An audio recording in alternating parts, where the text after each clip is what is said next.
నమస్కారం. నా పేరు లక్ష్మీ నరసింహమూర్తి. మీరు చూస్తుంది రోలింగ్ పిక్సెల్స్.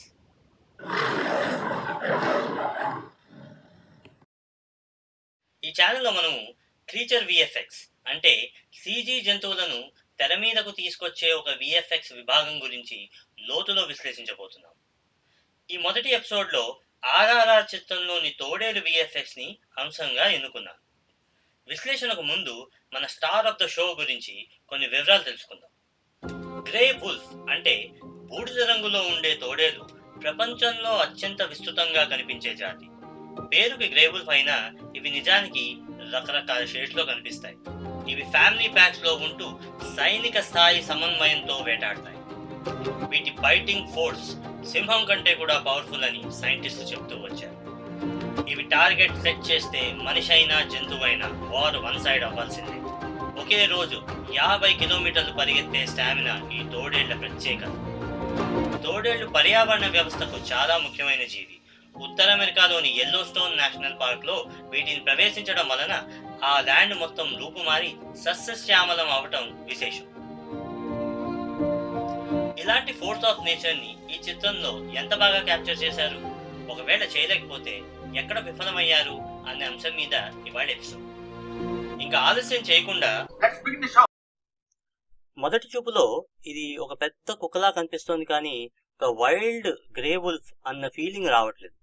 దానికి కారణం ఆ మెడ చుట్టూ ఉండాల్సిన బొచ్చు లేకపోవడం అండ్ షోల్డర్ డెఫినేషన్ ఇక్కడ ఒక హంప్ లాగా వస్తుంది భుజం వెనక, అది లేకపోవడం వల్ల ఇది ఖచ్చితంగా ఏ ప్రాణి అని చెప్పడం కొంచెం కష్టం అవుతుంది. దానివల్ల సిలోయెట్ అండ్ అనాటమీకి మనం ఇచ్చే స్కోరు 6/10. ఫర్ చాలా నీట్ గా ఉంది, కానీ చాలా యూనిఫామ్ గా అనిపిస్తుంది.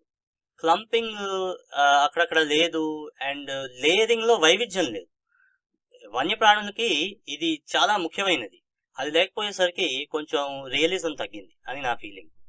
సో మనకి ఫర్ అండ్ సర్ఫేస్ డీటెయిలింగ్ వచ్చేసరికి మనం ఇచ్చే స్కోరు 7/10.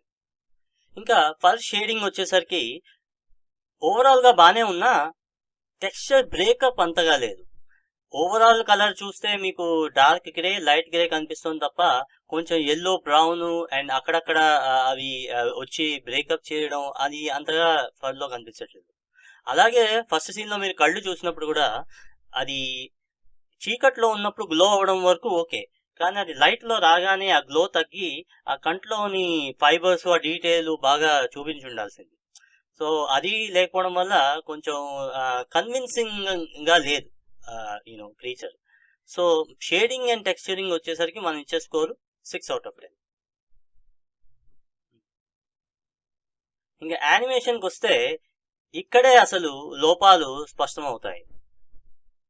మీకు ఓవరాల్ గా అదే బాగా పరిగెడుతోంది, బాగానే ఉంది కదా అని అనిపించినా అది వన్స్ అగైన్ ఒక కుక్క పరిగెడుతున్నట్టుగా అనిపిస్తుంది. దానికి కారణం వెయిట్. ఇప్పుడు ఒక బరువైన జంతువు పరిగెత్తడానికి ఒక లైట్ వెయిట్ జంతువు పరిగెత్తడానికి చాలా తేడా ఉంటుంది. ఆ తేడా ఇక్కడ చూపించలేకపోయారు.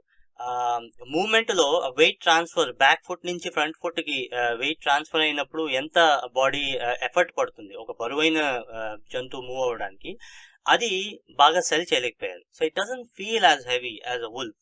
కొంచెం పెద్ద కుక్క మాదిరి అయితే ఉంది. సో ఆ లైట్నెస్ వల్ల మనం యానిమేషన్ వెయిట్ కి ఇచ్చే స్కోరు 5/10. ఫైర్ డైనామిక్స్ అసలు లేదనే చెప్పాలి. ఈ తోడేలే కాదు, ఇదే సీక్వెన్స్ లో పులిని కూడా మీరు గమనిస్తే ఆ గాలికి ఈ బొచ్చు కదలడం అలాంటివి ఏం మనం చూడలేదు. అసలు గాలే లేదు ఎన్వైరన్మెంట్ లో చూస్తే.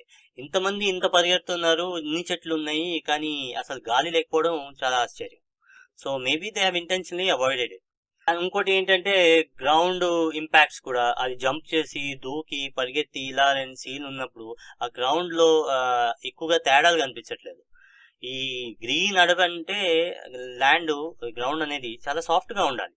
ఆ నేల సాఫ్ట్ గా ఉన్నప్పుడు మరి పరిగెడితే చాలా మట్టి లేవాలి అండ్ ఆ గీతలు అవి పడాలి. అవి మనం చూసినట్టు లేదు, ఎక్కడా కనపడలేదు. సో అవి లేకపోవడం వల్ల మన సిమ్యులేషన్ అండ్ డైనమిక్స్ కి ఇచ్చే స్కోరు 6/10. ఇక బిహేవియర్ క్యారెక్టరైజేషన్ వచ్చేసరికి దీని మీద పెద్దగా థాట్ పెట్టినట్టుగా మనకి అనిపించట్లేదు. ఎందుకంటే ఒక రియలిస్టిక్ స్నిఫింగ్ కానీ అటు ఇటు చూడడం కానీ లేదంటే ఈవెన్ ఆ టైగర్తో ఇంటరాక్షన్ కూడా ఒక ఆ వుల్ఫ్ క్యారెక్టర్ని వాళ్ళు తీసుకురాలేకపోయారని నా ఫీలింగ్. ఏదో ఒక సీజీ మిసైల్ విత్ పంజాలు పరిగెత్తుంది అన్న అన్న ఒక భావన నాకు కలిగింది. Maybe I'm being too harsh, but that is my feeling. So ఈ పర్టికులర్ ఏరియాలో మనం ఇచ్చే స్కోర్ 4/10. ఇంకా ఫైనల్ స్కోర్స్ ఎలా ఉన్నాయంటే ఇగో స్క్రీన్లో మీరు చూడొచ్చు. మీరైతే దీనికి ఏ స్కోర్ ఇస్తారో కమెంట్లో పెట్టి నాకు తెలియజేయండి. ఓకే, మీలో ఎవరికైనా సీజీ క్రీచర్స్ మీద ఇంట్రెస్ట్ ఉంటే ఇది ఎలా తయారు చేస్తారు సినిమాలకి అని తెలుసుకోవాలని ఉంటే నేను యూడెమీలో 2 కోర్సులు పెట్టాను. దాని లింక్ డిస్క్రిప్షన్లో పెట్టాను, ఒకసారి చూడండి. నెక్స్ట్ ఎపిసోడ్లో మనము ఏ జంతువు గురించి విశ్లేషించబోతున్నామో నేను చిన్న క్లిప్ ప్లే చేస్తాను, అది చూడండి. అంతవరకు మరి సెలవు. Okay, bye.